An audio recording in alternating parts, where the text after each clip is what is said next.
Dans cette vidéo, je vais te montrer 3 phases d'analyse pour décortiquer tes campagnes Facebook Ads et savoir précisément quand couper une créative.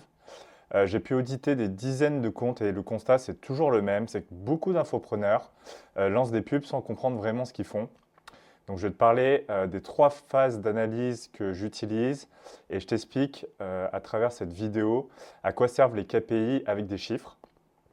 Et ensuite, je vais te montrer comment configurer sur le Business Manager ces différents KPI. Et à la fin, je te montre le processus exact que j'utilise pour analyser et optimiser mes ads, mon process et ma page d'opt-in.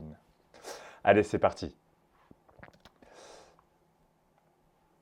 Alors, les 3 phases d'analyse, il y en a 3 du coup. Donc, la première phase, elle est conçue pour analyser les créatives. Donc, dedans, tu as le hook rate, le haul rate, le CTR et le CPL. T'en fais pas, je te montre juste après ce que ça veut dire dans les prochaines minutes.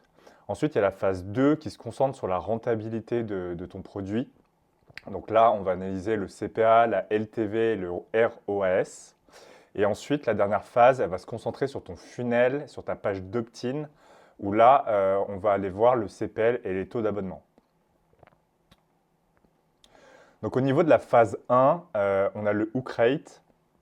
Donc là, c'est 4 indicateurs qui sont ultra importants et qui disent, en gros, est-ce que ma publicité ou mon message accroche tout de suite ou non? Est-ce qu'il convertit au moins en lead avant qu'on parle d'achat? Donc c'est le premier niveau d'analyse qui va t'aider à couper ou valider très rapidement tes créatives. Donc le hook rate, du coup, c'est le calcul, c'est une vue de vidéo 3 secondes divisé par le nombre d'impressions.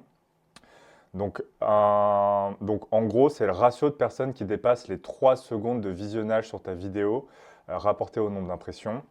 Donc un bon hook rate, c'est aux alentours de 30%. Donc si tu es en dessous de 30%, il y a moyen de l'optimiser. Si tu es au-dessus de 30%, ça prouve que ton hook rate est très très bon. Par contre, du coup, si tu es en dessous, ça veut dire que les gens scrollent directement ta publicité. Donc il faut revoir ton accroche vidéo, donc une phrase choc, une promesse forte ou un visuel marquant. Le on rate, que peu de personnes connaissent du coup, en termes de calcul, c'est vue de vidéo 15 secondes divisé par le nombre d'impressions. Donc ça mesure combien de personnes restent au-delà des 15 secondes sur ta publicité. Donc un bon all rate dépasse souvent les 5%. Donc si tu accroches bien sur les 3 premières secondes grâce à ton hook, donc si ton hook rate est bon, donc supérieur à 30%, mais que ton all rate s'effondre, pardon, ça veut dire que l'intro est bonne, mais que le contenu devient vite monotone ou moins percutant. Donc si je peux te donner des conseils, c'est dynamiser ton body, va droit au but et tu peux éventuellement ajouter un deuxième hook après une dizaine, 5 à 10 secondes. Ensuite, tu as le CTR qui est le CTR, donc c'est le taux de clic sur un lien. Et je n'ai pas précisé, mais il faut bien utiliser le CTR unique. Donc, un bon CTR unique, du coup, se situe aux alentours de 2% pour un bon résultat. Donc, plus tu t'approches des 2%, plus c'est un signe que ton message est fort et que tu touches la bonne audience. Par contre, si tu es trop bas, ton appel à l'action, du coup, n'est pas forcément clair, ta promesse manque d'impact, ou alors ton audience n'est pas la bonne sur ton ciblage. Ensuite, on passe sur les CPM, donc c'est le coût pour 1000 impressions, donc en gros combien ça te coûte pour toucher 1000 personnes via ta publicité. En France, on est entre 4 et 10 euros en moyenne, sachant que si ton business est ultra compétitif, là tu peux dépasser les 10 euros. Ensuite, sur la phase 2, là ça va être l'analyse de ta rentabilité. Donc, ce qu'on va voir, c'est le CPA, donc c'est ton coût par achat. Donc, en gros, c'est le baromètre principal qui montre si tu es rentable ou pas. En gros, pour le coût par achat, c'est ton budget publicitaire doit être inférieur au prix de vente, enfin aux ventes que tu as effectuées. Ensuite, tu as la LTV. Donc la LTV, ça veut dire Lifetime Value, donc combien te rapporte un client sur 2 semaines, 1 mois, 3 mois, etc. Pourquoi c'est important? Parce que même si tu n'es pas rentable tout de suite lorsque tu lances tes campagnes de publicité, tes leads peuvent acheter un peu plus tard, après un webinaire, des relances email ou même des campagnes de retargeting sur tes ads. Donc si tu as un business où le cycle d'achat est long, je peux prendre par exemple un programme high ticket par exemple ou un coaching high ticket. Donc là, tu peux être rentable après 1 ou 2 mois, le temps que les personnes puissent réfléchir par rapport à soit ton rendez-vous de closing, soit après ta VSL, etc., etc. Donc surveille bien ta LTV pour savoir si ton CPA élevé au début se compense après 1 à 2 mois de campagne Facebook. Ensuite, tu as le ROAS, donc ça veut dire Return on Ad Spend, donc le retour sur investissement par rapport aux publicités. Donc c'est combien de chiffre d'affaires tu génères pour chaque euro investi. Donc en phase 2, du coup, le ROAS t'indique la rentabilité globale. Donc un ROAS de 2, ça veut dire 2 euros générés pour 1 euro investi. Il faut faire attention par contre sur le ROAS parce que du coup, le ROAS n'est pas forcément très bien calculé sur Meta. Donc, je peux te conseiller d'utiliser des outils, notamment Hyros, Hyros, qui te permet de vraiment faire un très bon calcul au niveau de ton ROAS. Par contre, c'est un outil qui coûte très cher, donc je t'invite à l'utiliser si tu commences à avoir des ROAS hyper importants.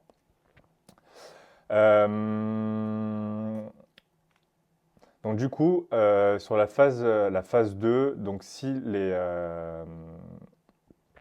tes indicateurs précédents sont au vert, par contre, tu as un mauvais ROAS, c'est que ton offre, elle est pas assez rentable. Ça peut être dû à ton prix qui est trop bas, tes charges, si tu as un setter, si tu as un closer, etc. Donc je t'invite à recalculer, à requalifier ta cible et à recalculer le prix de ton produit en fonction des charges que tu peux avoir après la pub.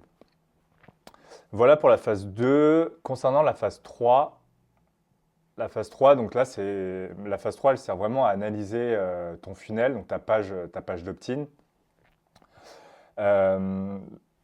Là, du coup, on dépasse le simple fait de générer des leads ou même des ventes rapides. Là, on entre dans une vision qui est un peu plus long terme. Donc la question qu'on se pose, c'est est-ce que ton tunnel de vente fonctionne vraiment et est-ce que les gens restent dans ton écosystème de vente? Et quand je parle d'écosystème, donc c'est publicité, clic sur lien, page d'opt-in, VSL, webinaire, etc., etc. Donc du coup, en phase 3, on va voir deux choses, donc le CPL, donc le coût par lead, et ensuite le taux d'abonnement, donc c'est le nombre d'inscriptions sur la page d'opt-in. Donc si ton CTR est bon, mais que personne ne laisse son email, ça veut dire que la promesse de ta page de capture n'est pas convaincante. Donc ça veut dire que ton taux d'abonnement est trop bas, donc tu as un taux d'abonnement qui est inférieur à 20%. Donc, le conseil que je peux te donner sur ta page d'opt-in, c'est de revoir ta headline, de revoir ta structure de page. Un petit conseil, plus c'est simple et mieux c'est efficace. Et plus c'est efficace du coup. Donc, n'oublie pas, la métrique de base, c'est 20% de conversion sur ta page d'opt-in. C'est un premier palier à viser du coup.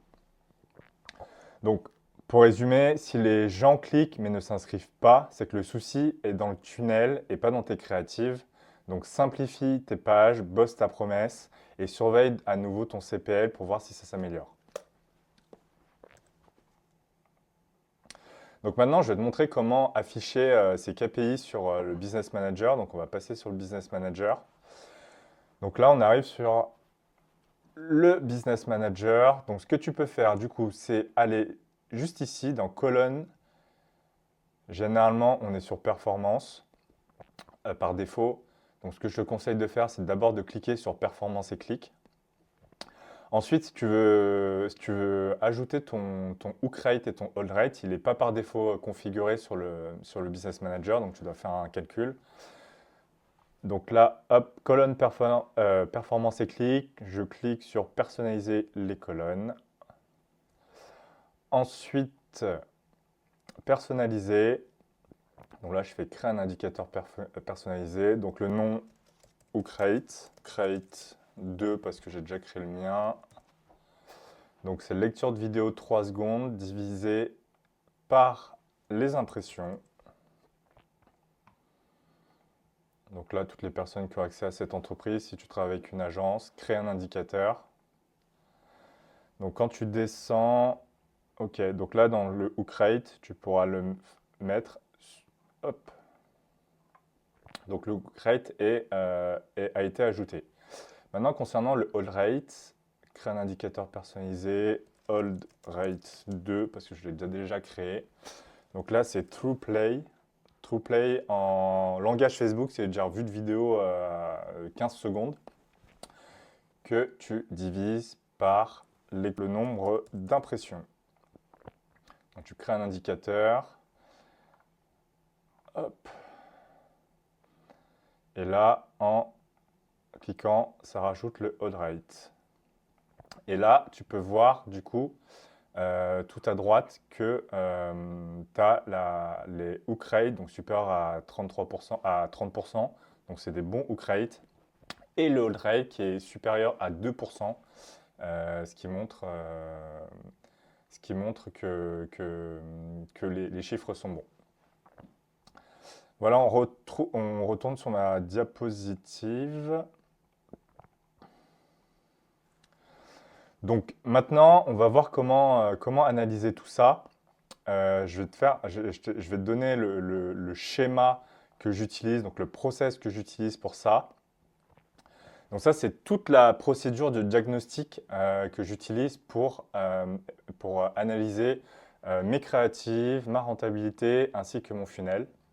Donc comme je te l'ai dit, la phase 1, donc si tu regardes tes chiffres hook rate, hold rate, CTR, CPL, donc si les chiffres sont dans le vert, donc si c'est bon, tu passes à la phase 2. Par contre, s'ils ne sont pas bons, tu as un des chiffres qui est dans le rouge. Là, il faudra revoir tes créatives, donc améliorer ton intro, ta promesse, ton CTA, etc. etc. Ensuite, sur la phase 2, quand tu es sur le CPA, sur la phase 2, tu analyses le CPA, la LTV et le ROAS. Donc si c'est good, tu passes sur la phase 3. Si c'est pas bon, là, il faudra que tu modifies ton offre, ton prix, tes audiences, etc. etc. Ensuite, sur la phase 3, du coup, donc là, tu regardes ton CPL et ton taux d'engagement. Donc si tes CPL sont élevés ou le pourcentage d'inscrits sur ta page d'opt-in est inférieur à 20%, là, il faudra modifier ta page d'opt-in, donc notamment la headline, la promesse, la structure du funnel, etc. etc. Et si la phase 3, la phase 3 est good, là, tu peux scaler. Et pour ça, je vais te mettre dans la description un lien sur ma vidéo où je t'explique tout sur le scaling sur Facebook Ads. Donc voilà pour la vidéo, j'espère qu'elle t'a plu. N'hésite pas si tu as des questions par rapport à cette procédure de diagnostic de ton tunnel Facebook Ads, tu peux la poser en commentaire, j'y répondrai avec un très grand plaisir. Ce que j'ai mis, je t'ai laissé aussi mon calendrier dans la description. Si tu souhaites te faire auditer sur ton business, donc ton funnel, tes campagnes Facebook Ads et que tu souhaites éventuellement travailler avec moi, n'hésite surtout pas à prendre un rendez-vous. Je t'offre un audit gratuit de 30 à 45 minutes pour t'apporter un max de valeur avec quoi tu pourras repartir avec un plan d'action pour performer sur Facebook Ads. Je te remercie et je te dis à la semaine prochaine. Allez, ciao!